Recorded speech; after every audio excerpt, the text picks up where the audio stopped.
Hello, if you are on this page watching me, you probably know who I am. I'm Gill Stannard. I'm a naturopath and a mentor for other naturopaths and health practitioners. I can't promise I'm going to do this every workday, but I'm intending to check in more frequently with a few quick live updates as these interesting times evolve. Hey? Yeah.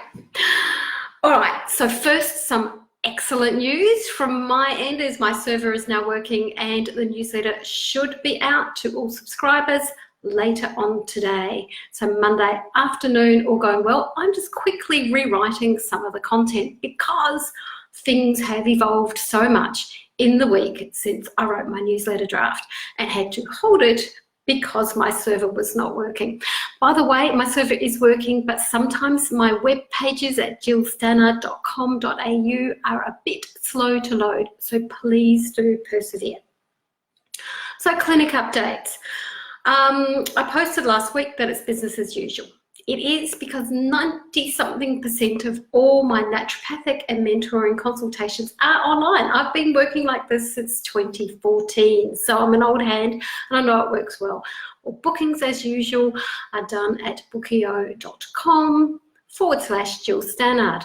Now I have a few Sydney clients who come to see me face to face. At the moment, and this policy is evolving on a day-by-day basis, at the moment, I'm taking things case by case as to what the immune risk may be for my client and how comfortable they are to come in here. For those locals who want to see me for the first time and are well and don't have the virus, and I'm okay, I have a separate entrance to my clinic. You don't go through my house, you don't interact with other members of my household, and all my appointments are 15 minutes apart, so there's no waiting room. So you're not being exposed to other people. But as I said, I'm assessing that on a case-by-case basis. Video consults work really well. As I said, I've been doing this for over 6 years. It's great.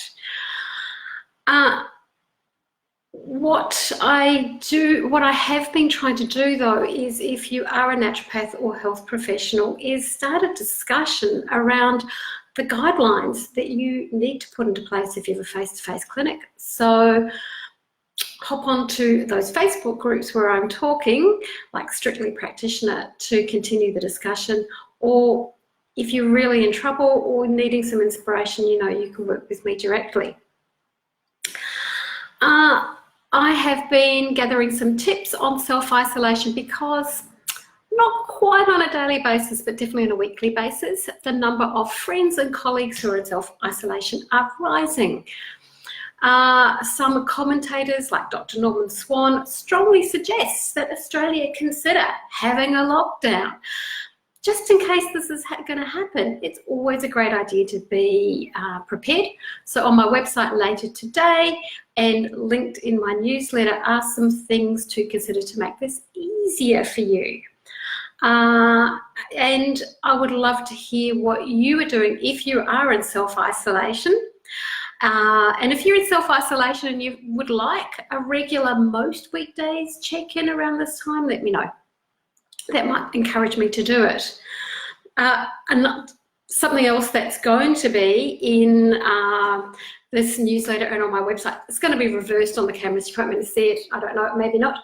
It's this wonderful new book called When Life Is Not Peachy by wonderful Pip Lincoln, who many Melbourne people know through the shop she had called Meet Me at Mike's and previously a cafe in Richmond. But she is a well-known author. She's still a blogger and she's an all-round excellent person. I read that book about a week ago. I read it cover to cover over a weekend. It is fantastic. So I've got a book review of that up. And disclaimer, I added a tiny, tiny bit of information, just 1 page worth, to her project. So maybe I'm biased. One thing about Pip is that she encompasses and radiates kindness. So my thought for today is about how we can be kinder. Now, we popped into our local IGA independent supermarket last night just to pick up some cat food and a block of chocolate. because things were getting a bit crazy. And, you know, notice what everyone else has said, no toilet paper on the shelves, and the meat supply didn't look so great. Lots of fruit and veggies, folks. There's lots of healthy food in supermarkets. There was no panic buying going on at 7 o'clock at night. The checkout people were lovely and said that they'd had their busiest day ever on Saturday. So be kind, be patient, say thank you. So many of these people who are literally serving us are on minimum wages.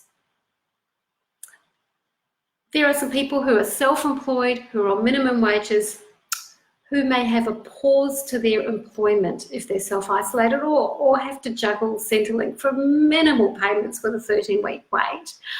So wherever you are, whether it's the Uber delivery person, if you're getting that, maybe slip them a tip as well. They get paid so little, but just a thank you everywhere.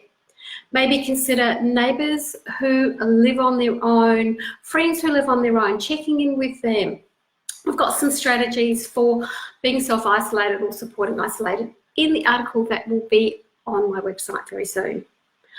But the thing that I really wanted to mention today, and is a bit personal, is that I am someone who can go down the rabbit hole of crises. You know, I can get a little bit anxious and a little bit obsessed when shit is going down. So this fast evolving viral emergency, public health emergency, is of course pushing my buttons, and it's a weird cross between excitement, wanting to be useful, and just feeds my anxiety. So I noticed last night I had far too much exposure and far too much stimulation to the news. And boy, it was going off this weekend. You know, travel changes. I had to get online and cancel Airbnbs and flights and all that sort of stuff, and state by state going into state of emergencies in Australia. I'm still waiting for New South Wales. That might have happened by the time you see this video. But as I said, shit's going down, and that gets my head going.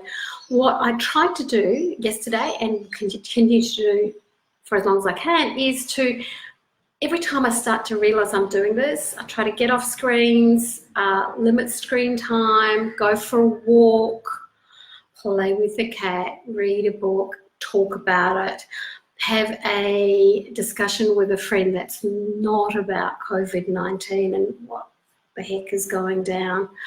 So if you're prone to anxiety, prone to a bit of obsession, please monitor yourself. I think the best thing is to just modify your information and stimulation. Maybe break it down to certain points, once, twice, or 3 times a day. Try not to get drawn into doom and gloom. Be sensible, be kind, and practice self-care. Remember to move your body, particularly if your workplace has told you to work remotely. I've got great tips on working from home on my own if you would like them, but that's something that we can do in another live. If you found this useful, press the like button, comment, and share. I hope to see you later in the week. Keep calm.